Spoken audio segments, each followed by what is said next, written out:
Ketdim ana.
Hey ne diyorsun?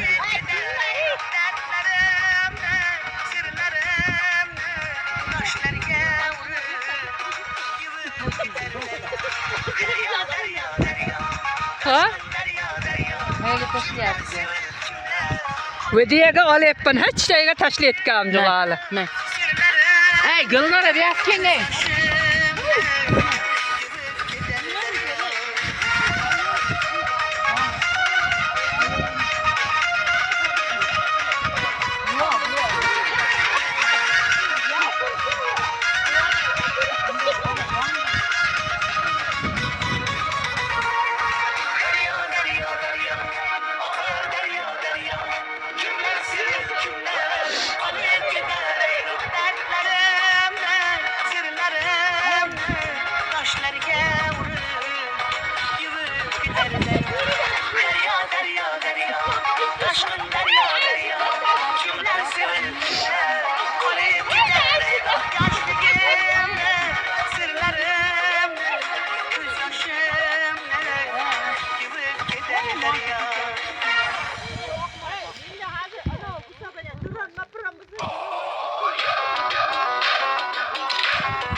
Sarık saçlarımı uzun uzun orayman. Ben gök yapırman, ben seni tanımayım. Sarık saçlarımı uzun uzun orayman.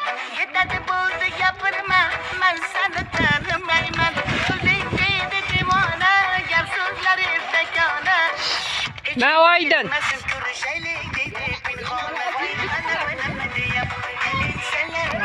Olyaptım ana. Hey mana ishlayapti.